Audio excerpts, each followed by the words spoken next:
इस रमन रेती की पावन धरा को सिर झुकाकर प्रणाम करता हूँ।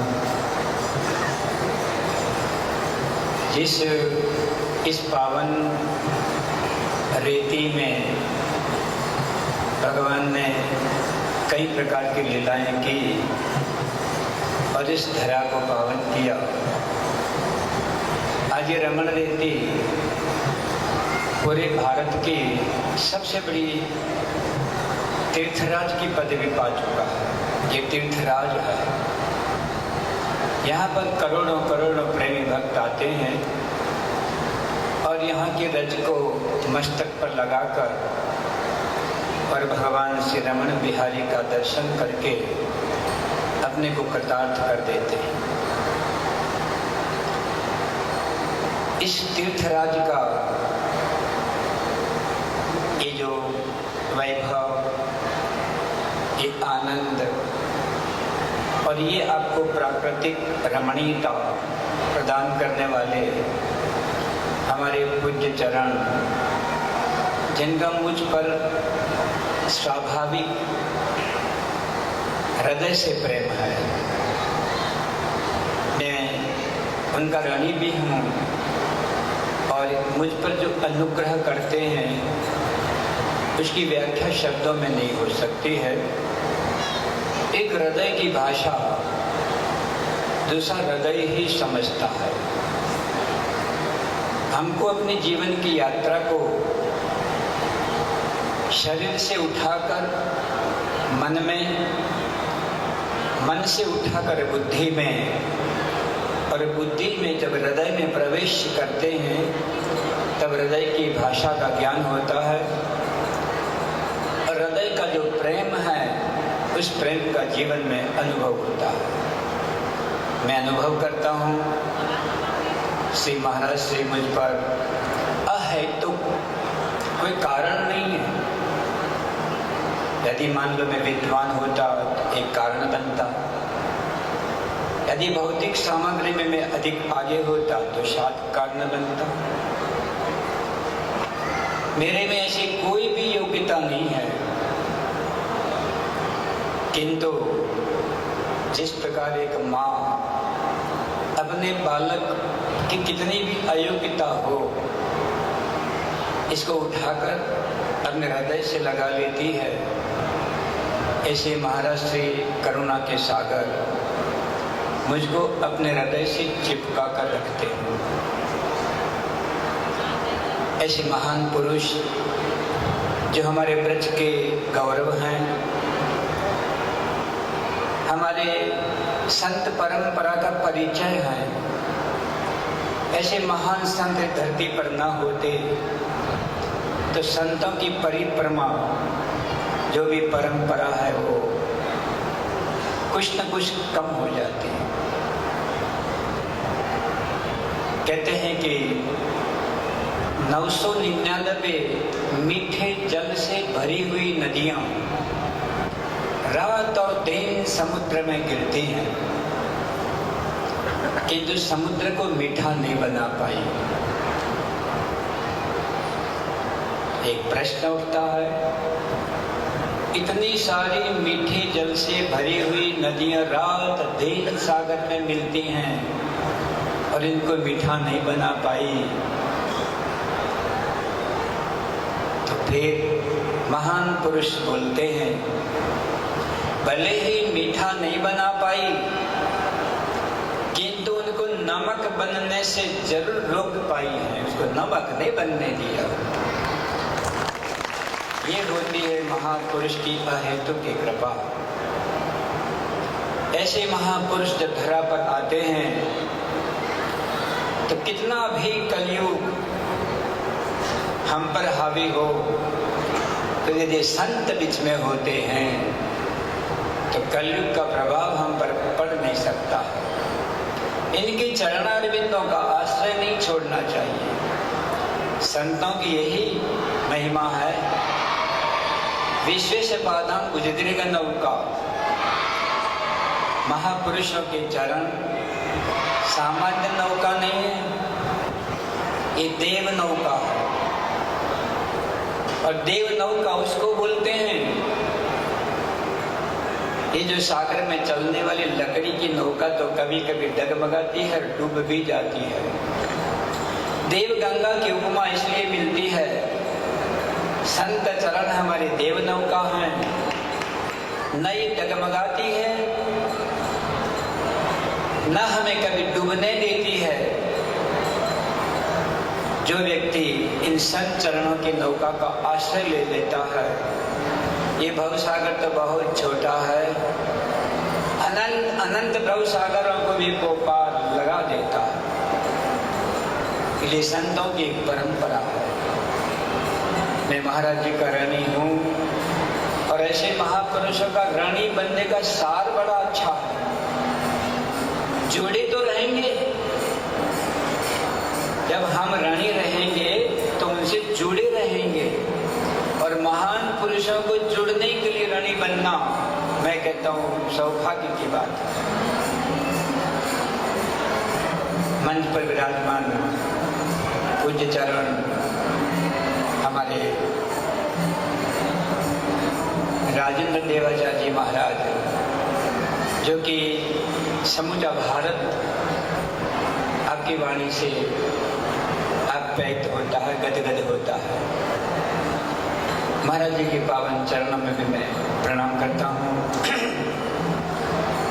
और जो आज संयोजन करते हैं वो तो मेरे बहुत पुराने मित्र हैं।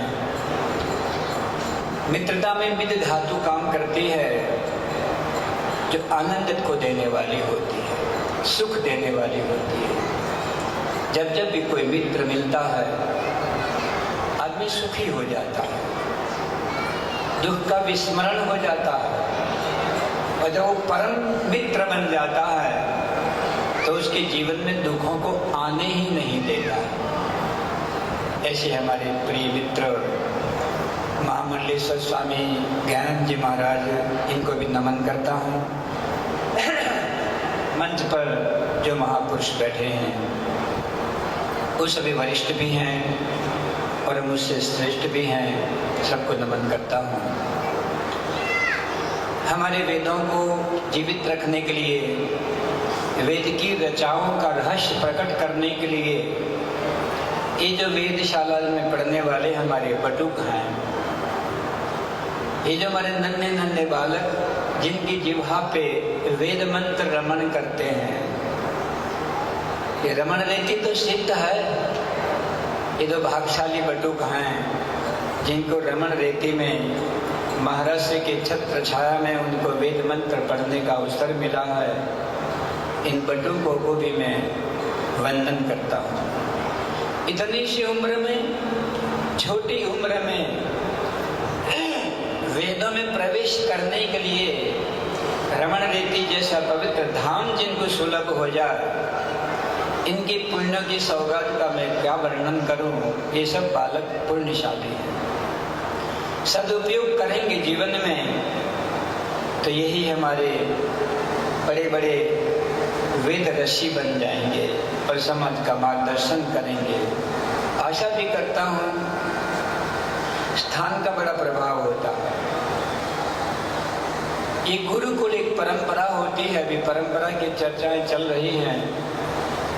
जैसे बहुत ही वैदिक परंपराओं में जो प्रवेश करता है वो समाज का मार्गदर्शक बनता है, और समाज का मार्गदर्शक बनने के लिए हमारे पास में कुछ ऐसी धाती होनी चाहिए, ऐसा चारित्रिक और बौद्धिक बल होना चाहिए जिसे प्रभावित होकर आपके अस्तित्व को प्रणाम करें और जीवन बदलने लग जाए।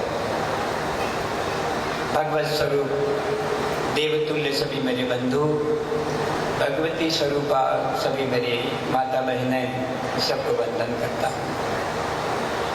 अभी हम एक परंपरा से आ रहे हैं। हमारी सबसे पुरानी परंपरा है वैदिक परंपरा।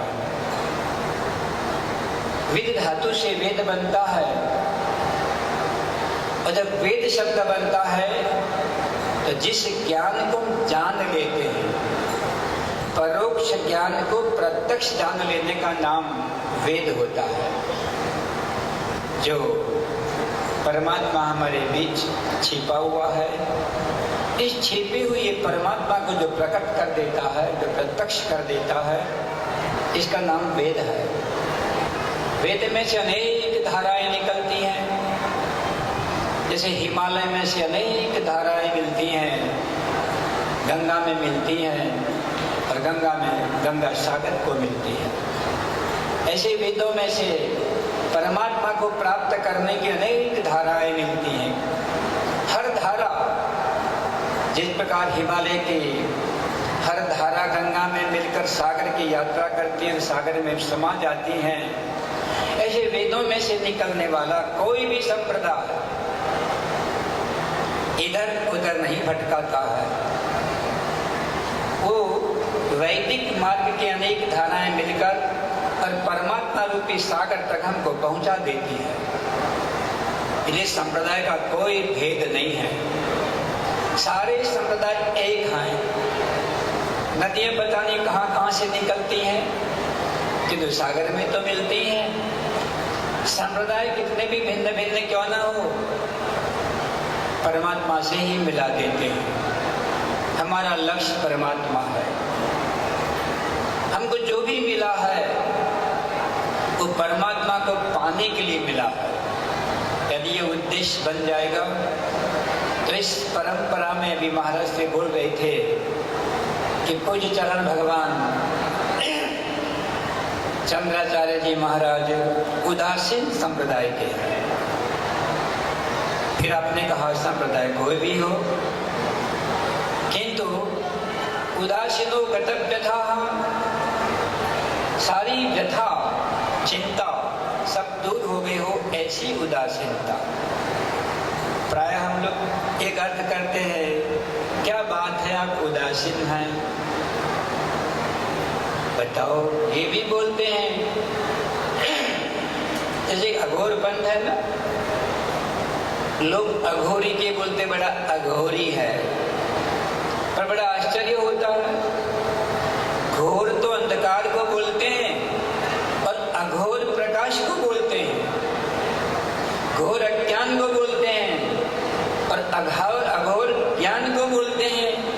और समाज में प्रचलित क्या है, बड़ा अघोरी है, सत्यानाश कर दिया शब्द का। था क्या बनाया क्या, हम लोग तो अघोर का मतलब यही नहीं, जो श्मशान में रहता हो, शराब पीता हो, जंगली जैसा रहता हो, वो घोर तो हो सकता है, पर अघोरी होगा तो अघोर तो वो होता है जो प्रकाश में रहता है, जो ज्ञान में जीता है, वो अघोर होता है। तो प्राय शब्द क्या आता है, क्या बात है, बड़े उदास दिखाई देते। किंतु गीता उदास का अर्थ ऐसा कहाँ करती है, ये तो बोलते उदासीनो गतव व्यथा, इसका दुख ही नहीं है, कोई व्यथा ही नहीं है, एकदम उदासीन। मुंह लटकाए वाले को उदासीन नहीं कहते हैं। यदि गीता का अर्थ लें, या जो उदासीन संप्रदाय जहां से निकला है, क्या उदास है? उदास नहीं है, वो आपको बतलाना चाहते उदासीन। उत बोलते हैं बहुत ऊपर को, अच्युत शिखर, सबसे ऊपर, सबसे ऊपर। अरे पहाड़ की चोटी पे बैठे हो और नीचे कितनी भी बाढ़ आ जाए तो पहाड़ की चोटी बैठने वाले को पहाड़ का प्रभाव नहीं पड़ता है। संसार में कितनी भी बाढ़ क्यों ना आ रही हो, दुखों की भरमार क्यों ना हो, किंतु व्यक्ति उदासीन, जो उदासीन संप्रदाय से जुड़ गया, क्या कमाल का अर्थ है देखा जाए। मुंह लटकाए वाले को उदासीन नहीं कहते हैं। जो संसार में सबसे ऊपर बैठा हुआ है, चोटी पर बैठा हुआ है, अच्युत के शिखर पर बैठा हुआ है, जो परमात्मा की गोद में बैठा हुआ है, ऐसे आदमी को संसार क्या बिगाड़ेगा। संसार का दुख स्पर्श भी नहीं करता है, उसको बोलते हैं उदासीन। आप कितने बड़े महान लोग हैं, बड़े बड़े संप्रदाय से आप जुड़ चुके हैं, यदि हम उदासीन से जुड़ चुके हैं, महाराज जी के श्री चरणों से और रमन रेती से हम जुड़ चुके हैं, तो निश्चित रूप से हम एक ऐसे शिखर पर बैठे हैं, ऐसे परम पुरुष परमात्मा की गोद में बैठे हैं जहाँ संसार का दुख सपने में भी आपको दुखी नहीं कर सकता। आने के बाद अनुभव करो, एक ऐसी सुंदर एक परंपरा है जो वेदों से निकली है, अखबारों से नहीं निकली है, न उपन्यास के निकली है। ये तो वेदों से निकली हुई धारा है और वेद परमात्मा का श्रीमुख से निकली हुई वाणी है। एक नियम होता है, जो जहां से निकलता है यदि उसका संग करेंगे तो हमको उसके पास पहुंचा देता है। जब वेणु ध्वनि निकलती है तो उस ध्वनि के साथ साथ जब गोपियां जाती हैं तो भगवान श्री कृष्ण के चरणों तक पहुंच जाती है। ये ध्वनि का प्रकाश है। कहते हैं वेणु ध्वनि जब भगवान श्री कृष्ण तक पहुंचा देती है तो वेद ध्वनि निश्चित रूप से भगवान श्री कृष्णचंद्र के पास पहुंचा देगी, रमण बिहारी के चरणों तक पहुंचा देगी, क्योंकि वेदों से निकला हुआ मार्ग है, अखबार से छांटा हुआ मार्ग नहीं है, किसी भूत प्रेतों का बनाया मार्ग नहीं है। ये तो साक्षात परमात्मा की वाणी है, उस धरा से निकला हुआ। तो जितने भी संप्रदाय हैं प्रायः सब वेदों से निकले हुए हैं। वेदों से निकलने के बाद जब वो सनातन की धारा से जुड़ जाता है तो सनातन का अर्थ ही होता है न कभी मिटता है, न कभी छूटता है, न कभी कमजोर होता है। आजकल सनातन का अर्थ इतना विकृत कर दिया, जानते ही नहीं है, और सनातन को एक धर्म शब्द के साथ जोड़कर लौकिक बना दिया। अरे सनातन शब्द तो पूरे ब्रह्मांडों में केवल पृथ्वी मात्र नहीं, कोटि कोटि ब्रह्मांडों में जितनी सृष्टि है, जितने प्राणी पदार्थ हैं, इन प्रत्येक के लिए चाहे वो पशु हो, पक्षी हो, नदी हो, सरोवर हो, आकाश हो, पाताल हो, मनुष्य हो, देव हो, गंधर्व हो, स्त्री हो, पुरुष हो, ज्ञानी हो, अज्ञानी हो, जो सबका कल्याण करने वाली यानी कोई जीवन शैली है, जो एक मानवीय धरातल के ऊपर पूरे विश्व का अर्थ कर सकती है, जहाँ कोई भेदभाव नहीं है, ब्राह्मण और शूद्र का भेदभाव नहीं है। जब भगवान वशिष्ठ के पास में राजा गुह प्रणाम करने जाते हैं तो बताते हैं भगवान वशिष्ठ ने अपने पांव को पीछे कर लिया। उस परंपरा को मिटाने के लिए मेरे भगवान का अवतार होता है, जो भगवान के पास पहुंचता है। भगवान देख रहे हैं एक उच्च कोटि का ब्राह्मण है तो एक उच्च कोटि का शूद्र भी है। ध्यान देना, उच्च कोटि के शब्द का प्रयोग कर रहा हूं। यदि कोई ब्राह्मण शराब पीता है और उसको ब्राह्मण कह के पूजा की जाती है, उसकी अपेक्षा उच्च कोटि का शूद्र शराब का प्रयोग तो नहीं करता है, मगर जो दूध आदि पी के परमात्मा की पूजा करता है, ऐसे शूद्र को भी प्रणाम करने के लिए भागवत में कहा गया है। आप उच्च बनिए ना, ब्राह्मण और शूद्र का भेद तो भगवान ने मिटा दिया। जैसे वशिष्ठ ने पांव पीछे कर लिए तो तुरंत भगवान राम ने उनको गले लगा लिया। तो वन के राजा हो, मैं भी वन का राजा हूँ, राजा राजा समान होता है। ब्राह्मण और शूद्र का भेद मिटाकर भगवान ने शूद्र को अर्थात गुरु को अपने गले लगा दिया। ये परंपरा है सनातन की। जो ब्राह्मण और शूद्र में भेद करता है वो सनातन शब्द का अर्थ नहीं जानता। जो धनवान और गरीब में भेद करता है, जो पेड़ पौधे पशु पक्षियों के धर्म में भेद करता है, उस भेद बुद्धि करने वाले को सनातन का ज्ञान नहीं है। सनातन की परंपरा कभी मिटती नहीं, कभी छिपती नहीं, कभी झुकती नहीं, सदैव अपने गले लगाकर हमारा कल्याण करने वाली यदि कोई धारा है तो सनातन धारा। ये जो आप बैठे हैं ये सनातन की परंपरा है। वैदिक परंपरा जब अक्षुण्ण हो जाती है, जब संतों के पास पहुंचती है, ध्यान दीजिएगा, गंगा जब उतरती है और जब ये हरिद्वार में प्रवेश करने चाहती है तो वह 7 ऋषि बैठे तपस्या करते हैं। किसी भी गंगा की धारा ने भेदभाव नहीं किया, अपने आप को 7 भागों में बांटकर और सभी ऋषियों के पास पहुंच जाती है और वही सप्तधारा कहलाती है। गंगा ही तो है, बदली कहाँ? तो सनातन का एक नहीं, शतधा धाराओं में बदल जाए, जन जन तक बदल जाए, तो सनातन कभी भी कमजोर नहीं होता है, सबका अपना होता है, उसकी अपनी परिभाषा है, ये परंपरा है। तो सनातन की परिभाषा, अब वो भी जब संप्रदाय के सांचे में आती है, ये तो परंपरा है, किन्तु ध्यान रखिएगा, जब संतों के सांचे में आती है तो भी भेद मिट जाते हैं। ये तो पूजा पद्धति एक अपनी परंपरा है, हर संप्रदाय का अपना तिलक अलग है, वेशभूषा अलग है, उनके मानने की परमात्मा की छवि अलग हो सकती है। सोना एक होता है, उसके अलंकार कितने प्रकार के हों, किंतु आप सोने से अलग नहीं कर सकते हैं, तो संप्रदाय को भी पूर्ण ब्रह्म परमात्मा भगवान श्री कृष्ण से अलग नहीं कर सकते, सब एक होते हैं।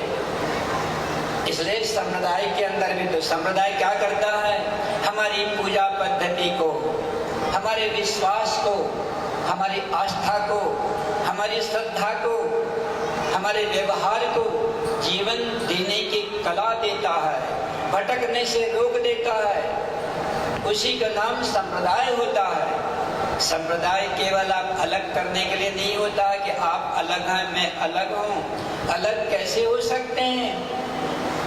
तो जो अलग हुए बिना उस परमात्मा को जान लेता है, कैसी सुंदर पद्धति है।